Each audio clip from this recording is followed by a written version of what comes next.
I have a secret to tell you all as well. Lisa here is a famous actress in Japan. No. Small town だよ。 In a small town. She's very modest. さっきの食事の人たちは実はその鉄人岩雷山のスポンサーの会社の人たちでした。さっきの人。さっきの食事。今日桜ライン。ああ、そっか。でしょ。なるほど。株式会社みちのくさんはスポンサーでした。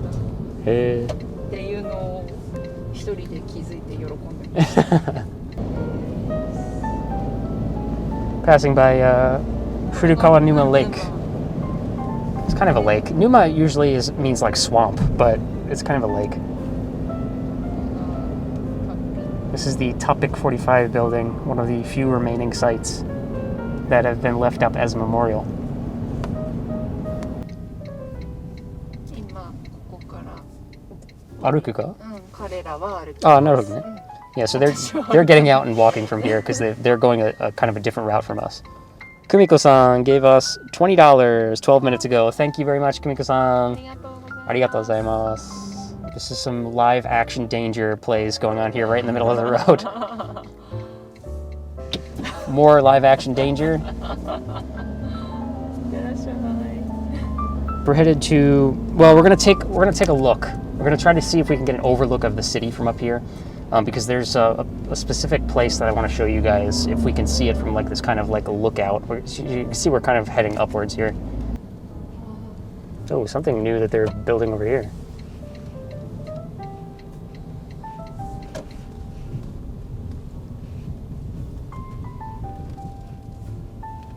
Otera じゃないか. Yeah, it looks like a new temple they're building over here. Okay. Or repairing, maybe? I don't know. I don't know if it's new or what, but... Oh yeah, we can kind of see it from here. All right, let's get out here real quick. Can we see... We can kind of see it over there. Let me see if I can zoom. This building right here. This is Kessen Junior High School. This was a high school at the time of the tsunami. And you can see how close it is to the ocean right there. So basically the story, there's an interesting story there because, well, it's a little bit of a happier story compared to the other ones that I've heard, but the school, so let me put it this way, the school had 93 students and faculty on the day of the disaster, and all of them were able to escape safely thanks to some very quick thinking by their principal. And you can see again how close that is to the ocean, so the fact that everybody escaped with their lives is an incredible story. And the reason behind that is basically she ignored their evacuation manual that they were supposed to, follow in the event of a disaster. For Kessen Junior High, they were supposed to evacuate to another school around 700 meters away as their first option. But the principal felt the intense shaking of the earthquake and had a feeling that, oh, this is going to be a big one. And so she basically had the foresight to have everyone evacuate to a mountainous area in the opposite direction from where they were supposed to go. And because you can see, like, in this direction, it just keeps getting more mountainous and higher up, right? So there's still arguments about whether or not, people in her position should follow the manuals or not, but I don't know about you guys. All I can say is that there are stories of some other schools who followed their manuals and evacuated everyone to the roof, for example. And unfortunately, that led to a lot of lost lives. So I think the principal of Kessen Junior High down there, with her quick thinking, saved 93 people that day. So I think that's something she should be proud of. We can't really get much closer to it. This is like the best view we can get up here. It's still considered like a dangerous place. Basically, they're leaving it as kind of a monument, a memorial, I guess you can say. They're going to leave it as is, basically. So, and from up here, yeah, it's still kind of windy, but you can kind of, if I zoom further out too.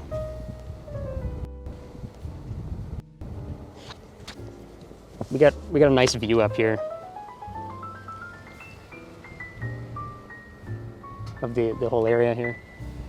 And here's something down here too. なんか神社ぽいやつね。ちょっと見ていいかな? Yeah, so this is actually a very tiny shrine here. I just noticed it out of the corner of my eye and just wanted to show you guys because these are really cool. I love these things. It's got a, you know, it's just a tiny little quiet area here. See these like fields and stuff down here? And you can see how they're starting to like block out, you know, residential zones and like different areas for different buildings to be built. This all used to be a city, guys. This was like a big city. And maybe later, when we're gonna head to a museum about the disaster, they might have like some aerial views of what it used to look like. But I think you guys can imagine, right? Like all these, there used to be buildings all over the place here, and it was just all torn from the earth. It was taken and pulled into the ocean back here, really, the whole city. And no matter how much I say that, I know it's really hard to imagine, but you know, this is what you're looking at here. Mary says, thank you for sharing this special place with us. Thank you for watching, and thank you for joining too. All right, let's head on to the Michi-no-eki next. Michi-no-eki is like, it's usually translated as roadside station, which doesn't mean much in English, but you might be able to imagine kind of what I'm talking about when I say that. It's usually like, you know, shopping, just a place for, I don't want to say truck stop because that's like, I don't know, in the US, when you say truck stop, it's more like a place where truckers can like, you know, pull off on the side of the road and there's not much there, maybe like restrooms and maybe some kind of shopping. It's not really like that. It's a little bit more oriented towards just like, I don't know, regular people. Not that truckers are not regular people, but hopefully you know what I'm trying to say. Okay.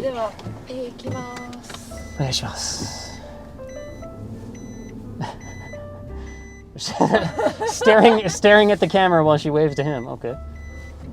You know, Coke is getting a lot of free advertising today, being here in the corner of the screen everywhere we go. I think they should donate, to be honest. Not sponsored. Can somebody get in touch with Coca-Cola real quick and just tell them Valen Hark sent you? I'll call Mr. Cola right away. Can somebody get Mr. Cola on the line, please? Oh yeah, 7-Eleven, guys. That's where this came from. 7-Eleven. Little bit of driving trivia here for you. 7-Eleven is a Japanese company. Now, it wasn't originally, of course, but it was purchased by 7&I Holdings. It was originally, I'm pretty sure it was an American company. I know it was certainly not a Japanese company to start with, but usually when I tell people from the US that, they are surprised by that fact, and when I tell Japanese people, they're also surprised by that fact. Because 7-Eleven is everywhere in Japan, all over the place. Can I zoom in here? Ooh. Oh, look at that. Well, what a better view. This whole time we were looking at the dashboard and we didn't even have to.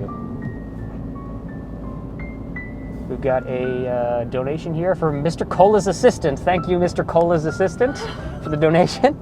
Somebody has contacted Mr. Coca-Cola, and it looks like they have sponsored the stream now. Thank you very much.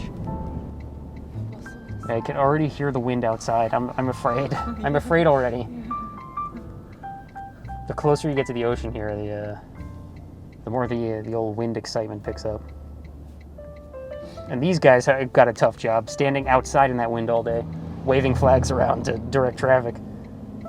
Okay, guys, it looks like we have successfully parked. Thank you. Okay, we're gonna do something we're gonna do a delicate maneuver here. We're gonna pick this up and put it,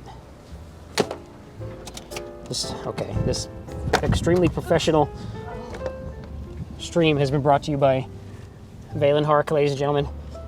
Like and subscribe. Please do not show this to Mr. Cola. I will lose my subscriptions. All right, I'm completely covered in wires. I think we're okay. Every hole is filled with a charger. Michi-no-eki. I do believe we have permission to film in here too. So, you know, following the law, ladies and gentlemen. Don't you come over here and just start filming stuff willy-nilly, okay? You know I don't support that. So this Michinoeki, or roadside station, was actually opened on September 22nd of 2019, so actually fairly recently. And I remember every year that I come here, there was nothing here really. That Topic building, Topic 45, I believe it's called, that like wedge-shaped building. They used to just be that along the coast here, and they built this Michinoeki roadside station building here. And they've branded it as the gateway to Sanriku tourism. Sanriku is like the region, the name of the region around here. And it's basically on top of the Sanriku Fukko National Park. And Fukko means like recovery.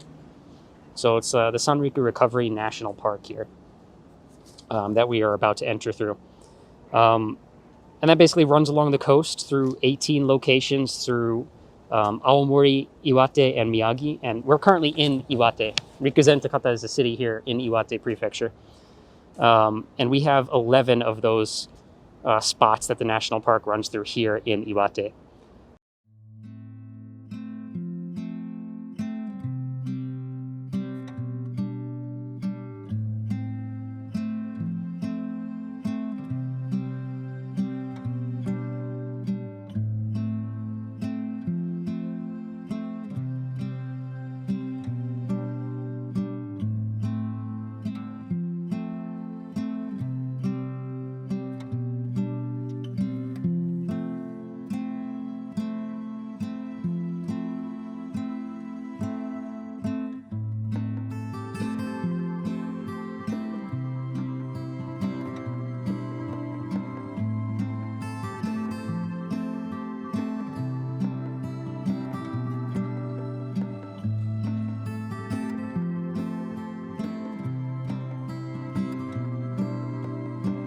You all right?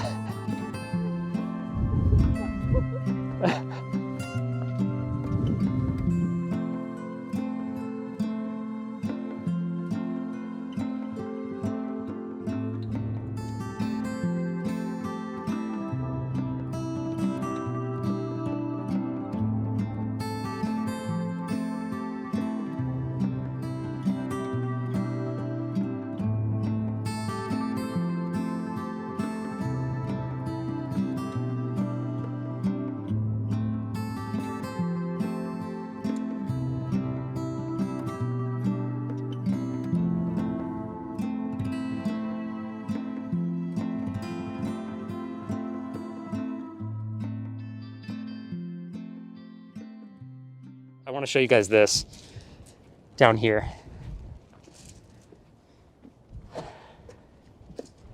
What I want to show you guys down here, you can see there's something planted down here. And actually, it just keeps going on and on and on. You know what's being planted down here is pine trees. Basically, there used to be a ton of pine trees down here before the tsunami. This whole area was a forest. And it was taken into the ocean.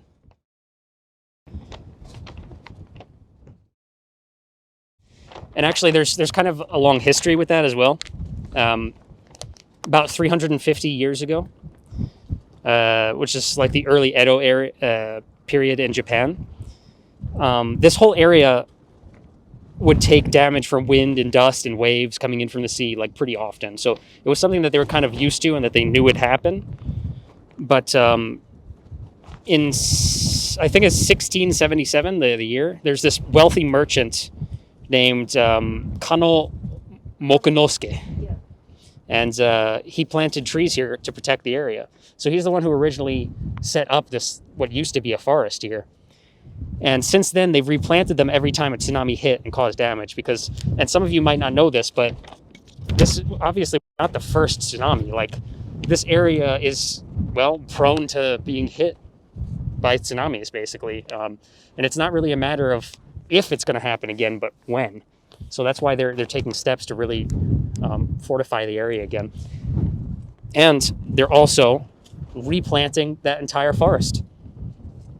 it used to have a reputation for like really white sands. Like you can see down there, the beach area, like these kind of, white sands and just a beautiful area that it used to be. And they're kind of trying to rebuild that. People who are from this area grew up having this beautiful scenery just at their fingertips every day. And it was just all kind of ripped away from them. So I am definitely glad to see that they're at least replanting that forest again as well. So let's take a look down here.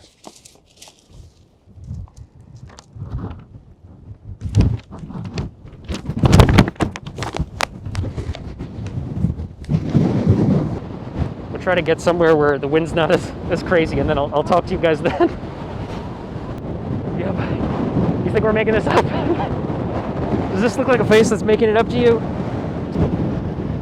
Why is there somebody that is dressed up as Santa here? Sorry, can somebody explain what's going on over here? He's got some kind of flag. I can't really make it out. Nochi no something. Ladies and gentlemen, Santa has come for some reason. The wind blew him down from the sky. He was getting ready for Christmas and he got knocked out. This tree right here is known as the miracle pine, or in Japanese, the Ipponmatsu. So, like I was just saying before, there used to be 70,000 pine trees along the coast. That whole forest that I was showing you before used to be 70,000 pine trees. And, it takes like 50 years for pine trees to grow, by the way. So this tree here is the only tree out of 70,000 trees that were in this forest here to survive the 2011 tsunami. And I did a little research on this, and scientists think that it perhaps wasn't as affected by the waves because it was taller than the surrounding trees. So basically the branches weren't impacted as hard is what they think. And behind it, this building here is the Rikuzentakata Youth Hostel. This is one of 4 places, basically, that they have left in memorial to the disaster. And the others are the Topic 45 building that we're going to look at later, that we passed by before we came here, and the Kessen Junior High that I showed you from that lookout point that we went to, and some old housing building as well. So they decided to select 4 sites that, as far as we know, no one lost their life at. So locals here wouldn't have to relive the memory of their lost loved ones every day when they pass by it. So this building, as far as we know, of course was destroyed, but we don't think anybody passed away when this building was struck. So that's why they decided to leave it as one of the memorials. Other ruined sites are also in other cities, like Ishinomaki in Miyagi has Okawa Elementary School. Kessen Numa in Miyagi has a 60 meter, so that's almost 200 foot long fishing boat that was basically taken from the sea and ended up 700 meters. So that's half a mile inland from the sea. But yeah, the waves here, believe it or not, are used to, well, they kind of still are now, are fairly gentle despite these crazy winds that are going on here. And people used to use this area for windsurfing. So, there's not really that many sandy beaches that stretch for 2 kilometers along the coast like this one used to. So, but luckily when the tsunami struck, it was still winter and cold out when the waves came in. So there weren't, as far as we know, any people out in the water at that time.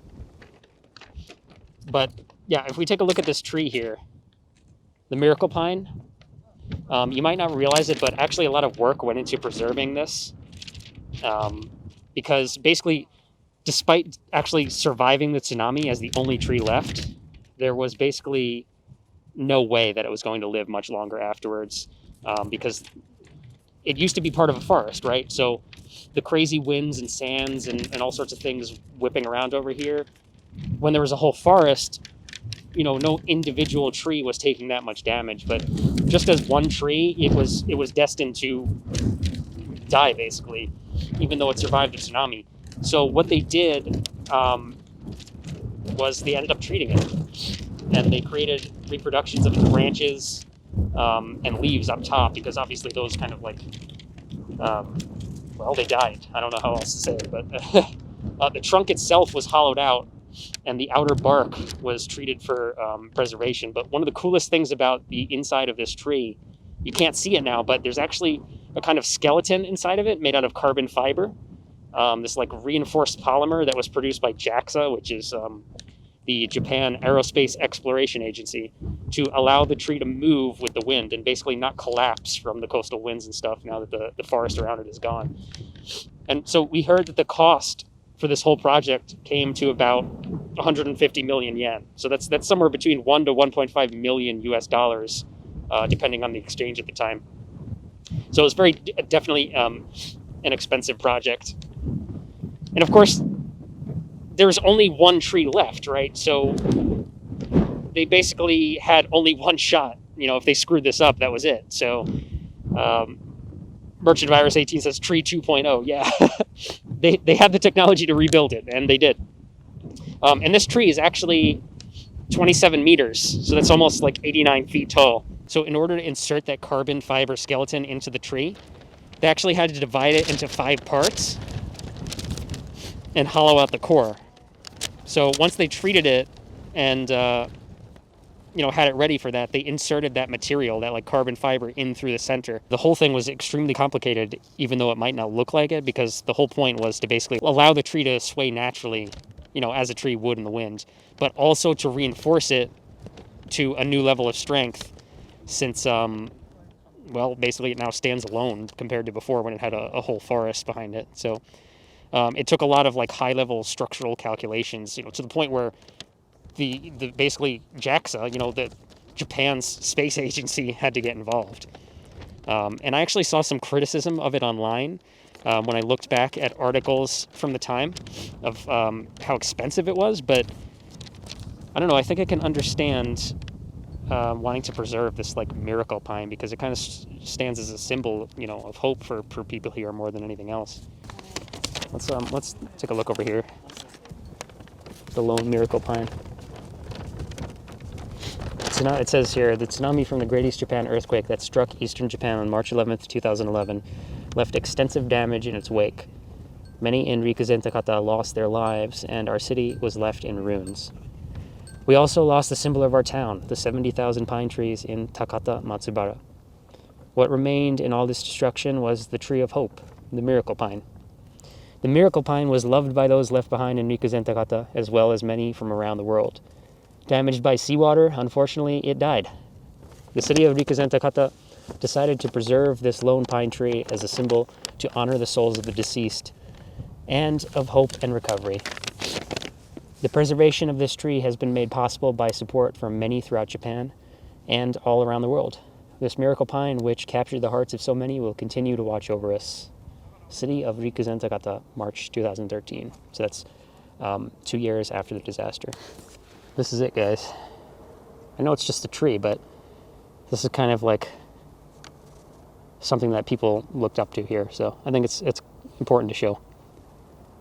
It's actually, I was talking before about how expensive this whole project was, but there was actually some huge companies like SoftBank, which is kind of like a mobile telecom corporation here in Japan. And you guys know Toyota.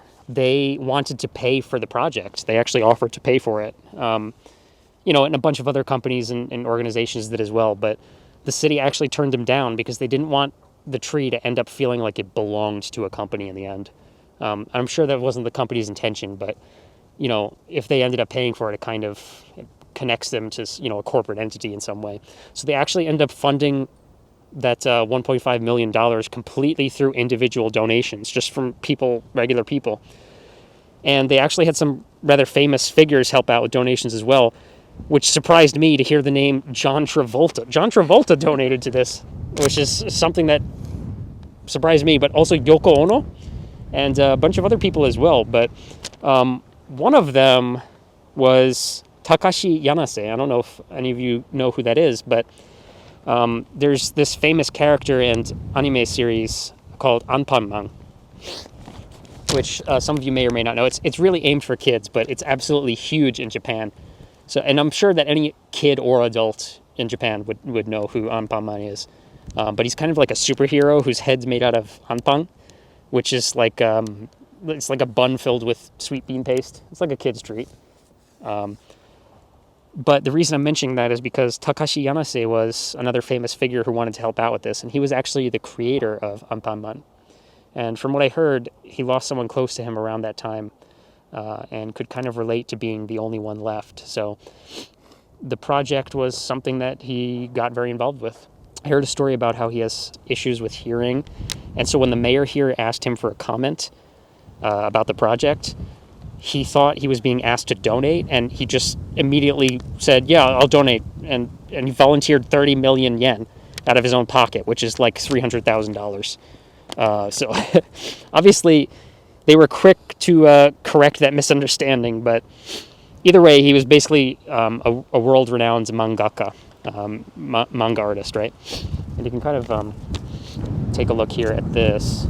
He couldn't use his Anpanman character because basically it would be like having the already super famous Anpanman supporting just one city when so many people, so many cities were hurting from the disaster, and kids from other regions were also all looking up to his character. So he didn't want to make them feel like their hero wasn't coming for them and was instead going somewhere else. So what he did was created entirely new characters and songs just for this project, and you can see them here. He officially donated those characters, their likeness. So he wouldn't make any money off of it or anything like that either, to support basically this project here in Rikuzentakata. And you can see these are the characters that he made here.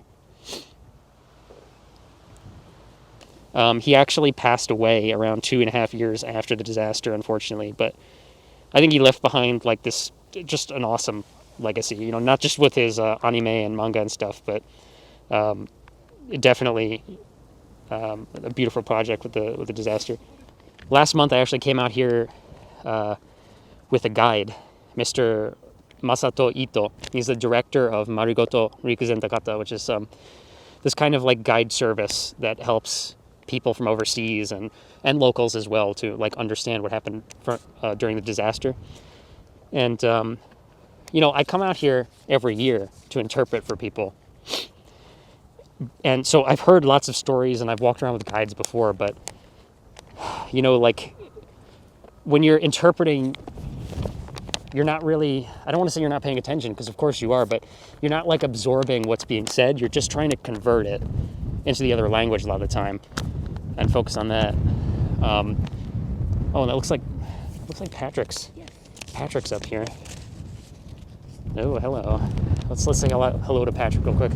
What does Patrick have, like a whole posse behind him here? What is Patrick has gotten a whole following. Hey guys. Patrick, you have 700 people following you? But yeah, so like I was saying, I come out here every year and interpret, but I feel like I never had time to listen to the story and just like absorb it and like understand what's being said. And a lot of the time I'm just trying to like corral people together for groups and trying to get places and people on time and answer questions for people, and they're asking me what is he saying right now. And so I actually came out here last month with a guide myself. He actually had a lot of stories to tell. He's the director, and I wanted to make sure that I heard stuff from a guy who was really here that day, and he had a lot of things to say. But I got his permission to share like what he experienced. And so there's like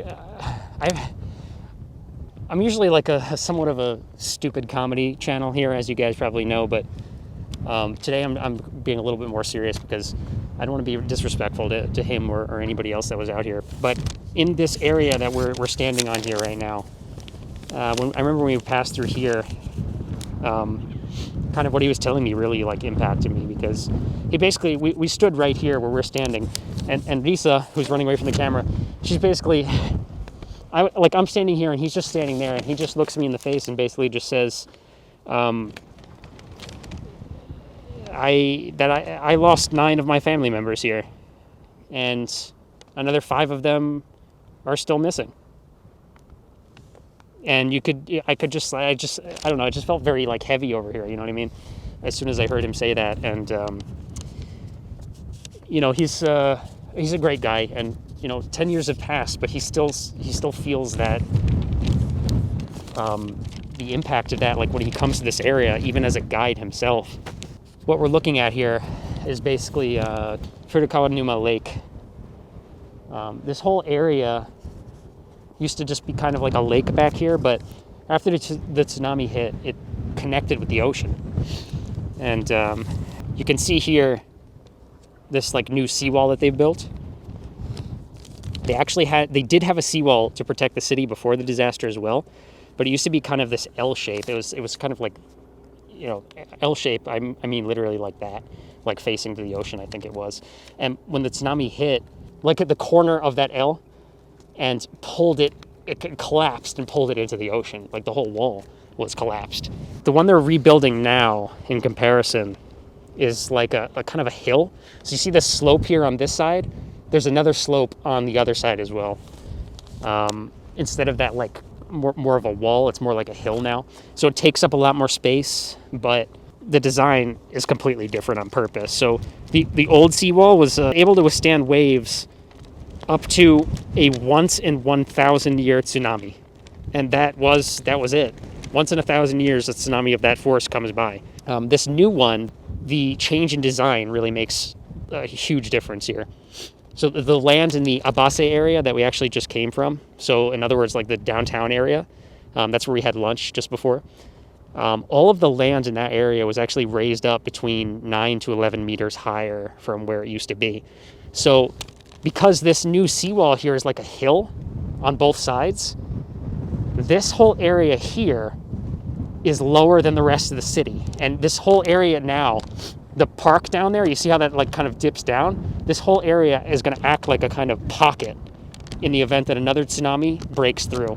So if another tsunami breaks through this wall or crashes over it, it's all going to crash down into this pocket and hopefully have the majority of the force completely taken away or weakened. So this is just going to fill up with water in the event that happens again, and hopefully save the city, which is much further down there. So that's the new design. This is the new seawall, and hopefully that works. I mean, because like I said, it's not if another tsunami is going to happen, it's when.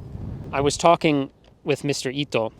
He was saying, including himself, so many people never got the closure of finding their loved ones. So, as you can imagine, some of them were very concerned that they were still buried down here somewhere and worried that the new wall's design would cover them up forever. And they wanted to search for people, out in the sea as well. Like, you can imagine if your family member was out here, you were looking for closure, you would want to find their body, and, you would want to find something. You would want to find clothes or, traces of fingernails, or, there's all sorts of different forensics. There's just nothing out here. So he was saying that how they wanted to search for people out in the sea, but there's actually a law preventing the Coast Guard from searching waters any lower than 15 meters. So that meant that they needed to ask help from volunteers, but not just any help. They specifically needed people who had the skills required to do that kind of diving and searching. So in the end, there were only 5 people throughout Iwate, Miyagi, and Fukushima who were willing to volunteer and had the necessary know-how to do it. Only 5 people. But in the end, it was just kind of fighting a losing battle, looking for people in the ocean, basically. Mr. Ito is telling me how, unlike in the case of other disasters that happen on land, he really has no hope of ever finding the remains of his loved ones or finding any kind of closure that comes with that, because the sea takes everything. And even if it doesn't, it slowly washes away any trace that was left. So even now, 10 years later, he and many others have a very hard time dealing with that feeling.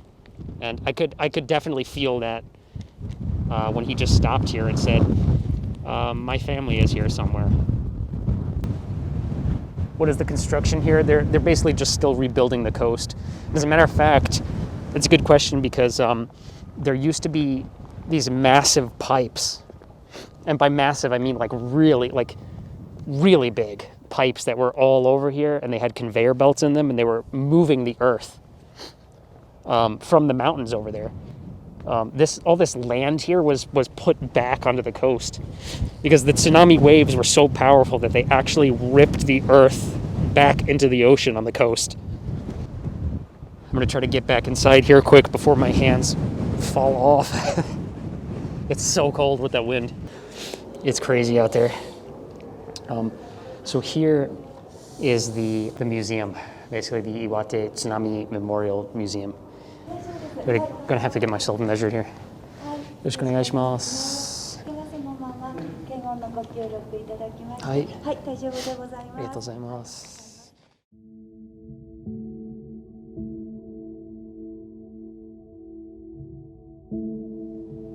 Basically, the mission statement of this place is to learn from those who came before us, to share the facts and lessons learned from the Great East Japan Earthquake, and to develop a society together that can withstand future natural disasters.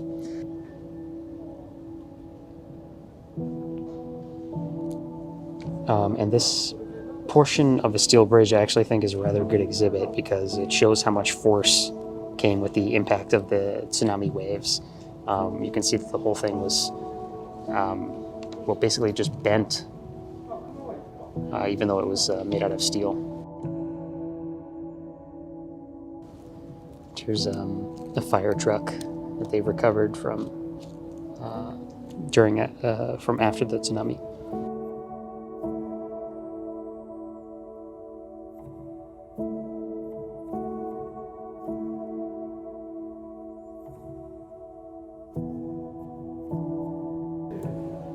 You can see the backside of that steel bridge here as well.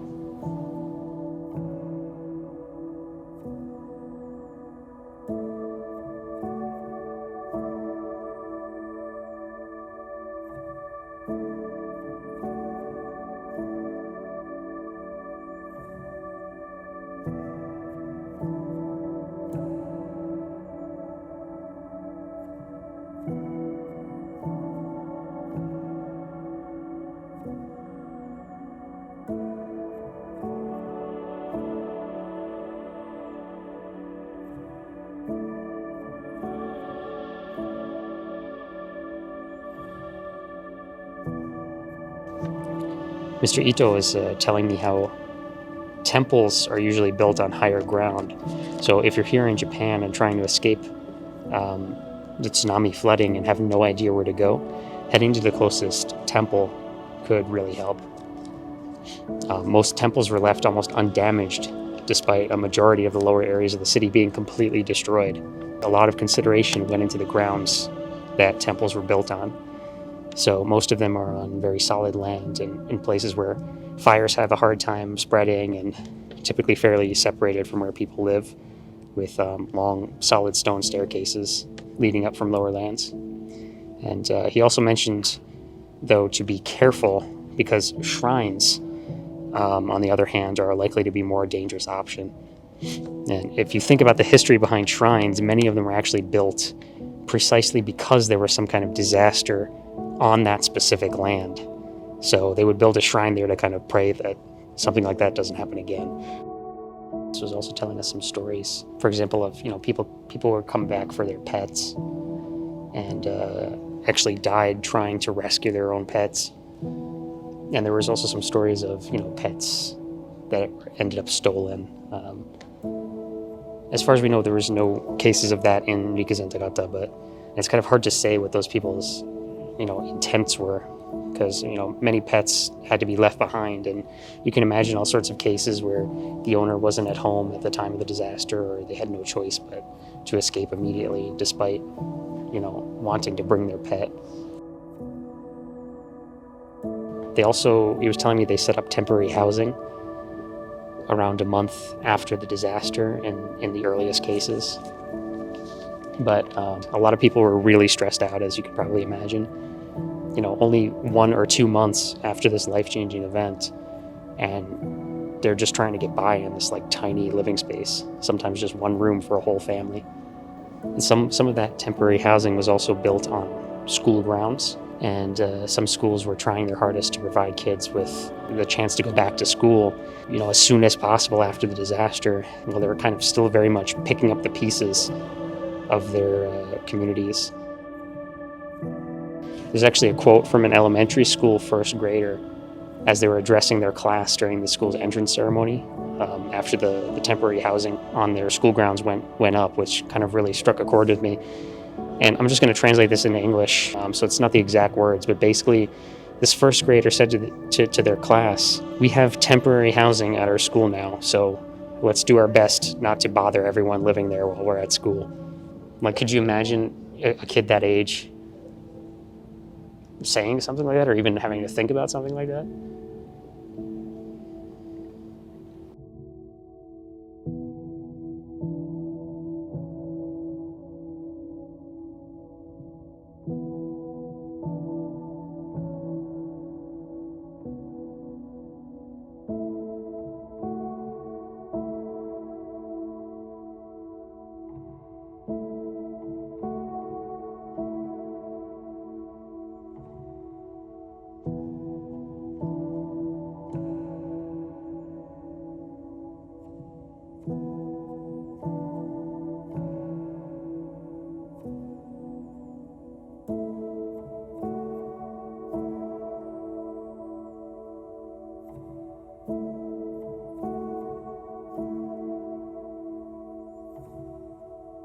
You see the length of Japan is actually similar to the length of like the east coast of the United States.